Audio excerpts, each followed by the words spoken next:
you don't necessarily need to have a shop, that means your cost of production or your cost on sales can be lower. As a result of that, you'll be able to sell at a reduced price.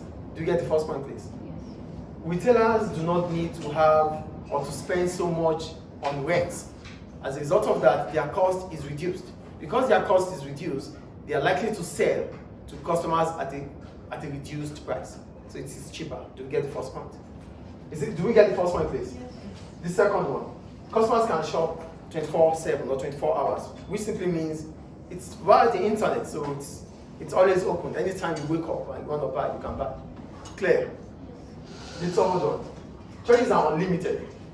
Customers have a lot of choices to make via the internet. Different shops, different companies are there. So it depends on whichever company you want to buy from. So we have more choices to make. Do we get the point? Do we get the point, please? Yes. I always like to get a response. Do we get the point, please? Yeah. Yes. Good. The next one. Less paperwork is needed, because we can generate invoice without even having papers. I can make a transaction right now, maybe through my phone app or my bank mobile app, then I don't even need the receipt. The receipt will be automatically generated, which is soft copy. So we don't need paper. So when we don't use a lot of paper, it means resources, we'll be keeping resources, we won't be wasting resources. And that might also reduce our cost of production. Less paperwork reduces the cost of production. Do we get the point I'm making or not? If you have to buy physically, maybe you have to go to the shop. As soon as you bought, you have to be issued a receipt, yes or no? So the receipts are papers. They are paperwork. The business has to pay for these papers. And as soon as you get the receipt, you trash it, yes or no? Is it not a waste? Is it not a waste, please? Yes. And that's inefficiency. So instead of wasting papers, then we can just generate this as soft copy. And it's kept in our phone forever. Do we understand? Do you understand, please? Yes. Businesses have more choices, okay, I talked about that. When it comes to location, yeah. Businesses have more choices when it comes to location. How? You don't necessarily need to locate where you want to sell.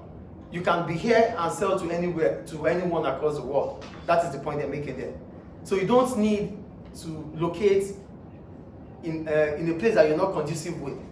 In as much as you want to sell and you have access to internet, you can be anywhere.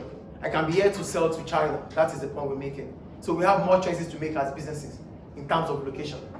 Do you understand the point? If it is not online, you might, when you are deciding the location of your business, you might decide based on the proximity to customers, proximity to workers, proximity to raw materials. These are things you put into consideration when you are deciding the location of your business. But because it's online distribution, you don't have to think about this proximity. That is the point I'm making. So that means you have more choices to make. When you have to think about proximity, your choices are limited. Are we getting it or not? When we have to think about closeness to raw materials, that means you have to locate where there's raw materials. When you are thinking about closeness to your customers, it means you have to locate where customers are available. Yes or no? Yes. That means your choices are limited in terms of location. But with online distribution, you can be anywhere and you still sell to your customers. That's an advantage, or is it not an advantage? Good. Then, what are the problems about online distribution? The first one, lack of physical contact. You are dealing with someone that you cannot even see.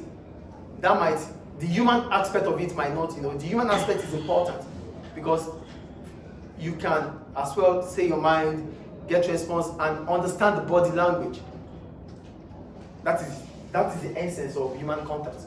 But you're just transacting with someone online, you don't know him or her. So there's no physicality, there's no human, the humanity is not there. So that might be disadvantage.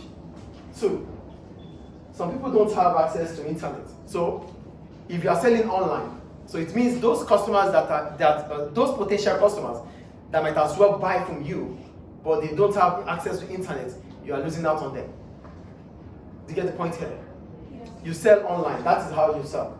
But it means you can only sell to those who have access to internet. So what about customers that do not have access to internet? That means they are not going to be your customers. You are losing out. Yes or no? Yes.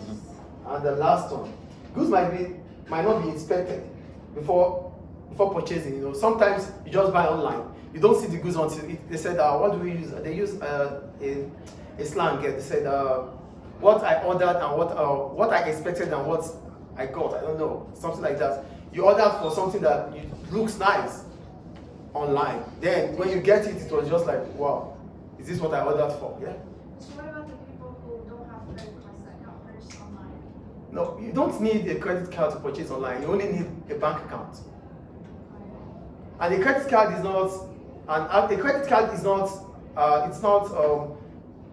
it's not for purchasing. A credit card is a card that allows you to have access to funds that does not belong to you. A credit card is just like a loan to you.